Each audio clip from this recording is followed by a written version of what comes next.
Bonjour à tous, j'espère que vous allez bien. Aujourd'hui, je vous partage une recette qui me fait de l'œil parce que c'est des vieux souvenirs d'enfance. Vous aussi, peut-être, en fonction de la génération, vous recherchez la recette des choux roflés et vous connaîtrez mon âge. Je voulais vous partager vraiment cette recette parce que c'est des vieux souvenirs. Alors, en fonction de la génération, un petit blond américain, acteur de film, mineur, qui a enchaîné différents films à la période de Noël et qui se retrouvait seul et qui mangeait des mac and cheese. Et voilà, nous avons enfin la recette sur Cookidoo et c'est vraiment pour la petite blague, le petit souvenir en fait que j'avais envie de tester cette recette.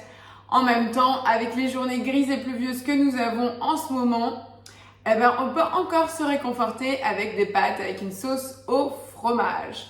Donc, vous l'aurez compris, les mac and cheese de Maman j'ai raté l'avion vont être à votre table aujourd'hui. Je vous propose de découvrir la recette. Vous pouvez la faire avec n'importe quel Thermomix. Et vous pouvez surtout commencer la recette par cuire vos macaronis. Donc là, j'ai déjà 500 g de pâtes crues type macaroni qui sont déjà cuites. Ok ? Donc, on va démarrer la recette. Alors, c'est vraiment très gourmand. Je ne vous ai pas vendu une recette light. Je vous ai vendu une recette super rapide et puis qui fait du bien au moral. Allez, c'est parti. Mac and cheese, nous voilà. Donc, justement, le début de la recette, il nous préconise donc de lancer la cuisson des pâtes et vous pouvez également mettre en chauffe votre four en chaleur tournante à 210 degrés. On démarre la recette en mettant 25 g de beurre dans le bol. On rajoute 25 g de farine, une cuillère à soupe de moutarde. Je viens m'aider de la spatule pour racler, 250 g de lait. Ça va faire un très beau volume. Du sel, alors j'en mets pas trop puisqu'on a le fromage. Et après il y a aussi du bouillon de volaille à rajouter. Et comme c'est celui que je fais moi-même, je sais qu'il est déjà très salé. Une pincée de poivre. Je vais mettre couvercle et gobelet. Et là, on va tout simplement partir sur une base de béchamel, tout simplement. C'est du lait, de la farine et du beurre. Base de béchamel, on part pour 7 minutes à 90 degrés. Mais cette fois-ci à la vitesse 4. Donc pendant ces 7 minutes, il n'y a vraiment rien d'autre à faire. Vous pouvez déjà préparer vos fromages. Il nous faudra du cheddar et du comté râpé au niveau saveur. Allez, je vous retrouve tout à l'heure pour la suite de l'étape de mac and cheese. Et pendant ce temps, je vais mettre mon four en chauffe. A tout de suite. Voilà, la base de béchamel à la moutarde a déjà bien commencé à prendre. Vous voyez la base de la sauce blanche. Je vais tout transvaser dans le bol. À la vitesse 4, c'était assez puissant. Voilà la base de la sauce.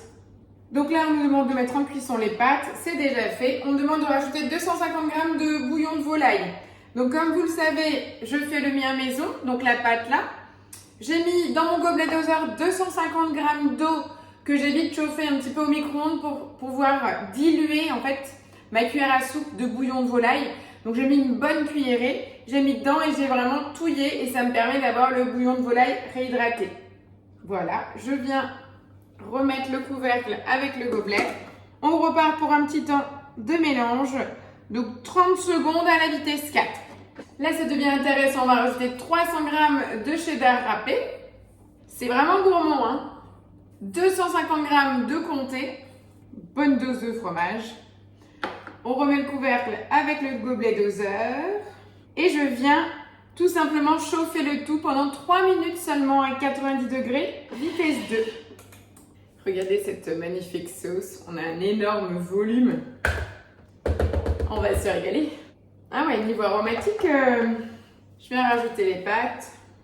Et là, je viens mélanger pendant 40 secondes, vitesse 2 et sens inverse, bien entendu. On n'a pas fait avec des coquillettes, c'est pas pour couper nos macaronis. Allez, je vais faire la place pour mettre le plat à gratin. Venir garnir mon plat. Voilà, vu le volume, je me doutais que ça allait être compliqué à mélanger. Donc, le mieux, c'est de verser tout dans le plat à gratin.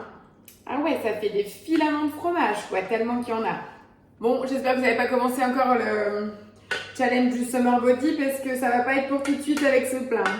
Mais comme le printemps a vraiment du mal à venir chez nous, cette recette me faisait de l'œil depuis un paquet de temps. Donc là, je me suis dit, c'est maintenant ou jamais. Donc là, venez bien mélanger pour imbiber l'ensemble de vos pâtes. Là, vous voyez, le plat gratin est prêt. Je viens saupoudrer un petit peu de cheddar râpé encore sur le dessus. Pas trop parce qu'il y en a quand même déjà beaucoup. Et là, je pars l'enfourner pendant tout juste 15 minutes à 200 degrés. En fait, c'est vraiment le temps. Les pâtes sont déjà cuites, hein, la sauce a déjà été prise. C'est vraiment le temps que tout grille et colore. Voilà, une petite quinzaine de minutes à 200 degrés au four. Je vous retrouve donc dans un petit quart d'heure pour le résultat final. Allez, c'était la semaine de la gourmandise. À tout de suite. Et voilà, le petit quart d'heure vient de passer. Regardez-moi ce maxi méga plat de mac and cheese. Ah là là, il ne manquerait plus d'en mettre les sapins de Noël, les films de Noël, une grosse couverture. Non, je plaisante.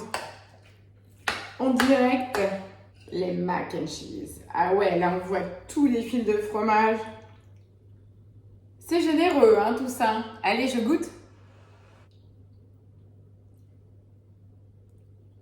Bah, je vous assure, même sans la déco de Noël, ça passe très très bien. Niveau goût, c'est juste fabuleux, on sent vraiment bien le comté. Vraiment, je vous recommande cette recette hyper simple du quotidien pour ravir notre petite tête blonde. Voilà, c'était la recette de la semaine. J'ai envie de vous faire ce petit clin d'œil. Je vous retrouve la semaine prochaine pour une nouvelle recette en vidéo. N'hésitez pas à me laisser vos commentaires et suggestions. Et surtout, continuez à partager la chaîne. On est bientôt à 10 000 abonnés. Merci à vous, à la semaine prochaine. Ciao, ciao!